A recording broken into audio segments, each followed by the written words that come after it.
Anyway, as for doing Voyager, I have to be honest, they offered it to me before I actually did it, and I turned it down. I said, no, don't want to do it again. And then they called back a few months later, and before I could say no, they went, and you'll be working with Dwight Shultz.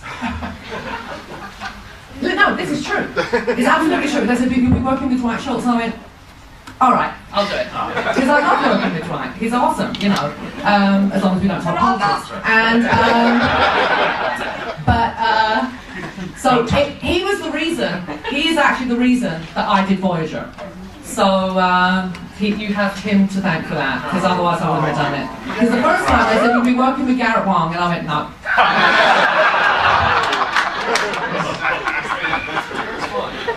I know Garrett, but it was like, no, I'm not putting my spacesuit on for Garrett, no. I will go on a diet and put my spacesuit on for Dwight Shultz. Well, that's about the nicest compliment I've ever had. It is, it really is. It's hard.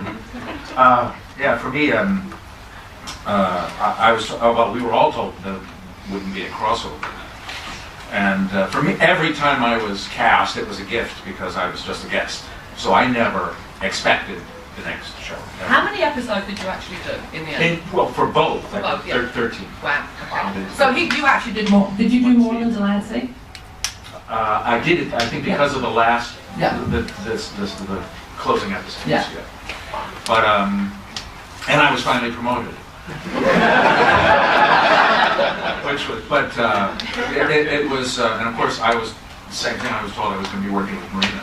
And, which was absolutely wonderful and very strange in that we knew the crew better than the cast. Yeah. And I don't think that there was ever the cohesion in the Voyager cast that there was in Next Generation, which I thought was remarkable. I thought it was just a fabulous group of people who worked together well. But it was, as I said, it was always a gift. And I remember the only time in my life I've been seriously ill was I had pneumonia. It was the '92 election. You got pneumonia because Clinton won, didn't you? Yeah. No, excuse me, not the '92. 2002. 2002.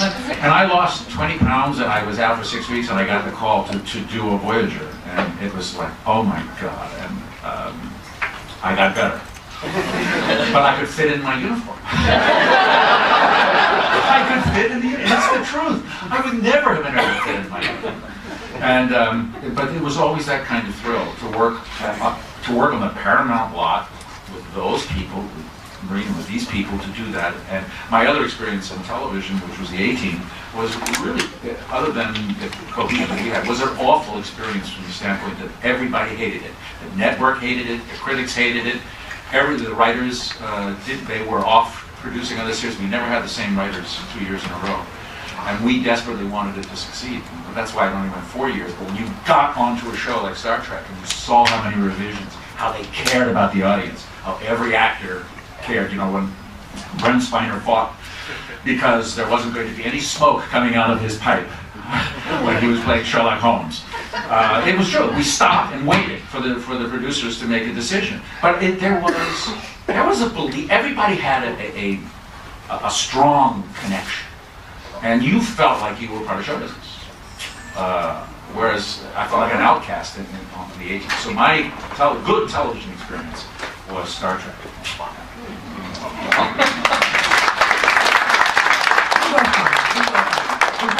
Just before Denise answers, I do have to say, for 2 years when we overlapped with DS9, or Deep Sleep 9 as I call it.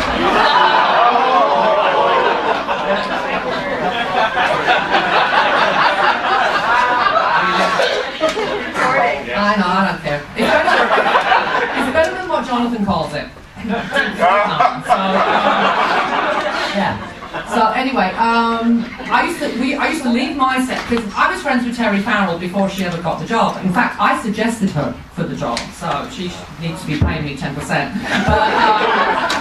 But I would leave our set, which was noisy and raucous and fun, and I would walk over to the DS9 set to say hi to Terry, and it would be like, I'd be like, did someone die?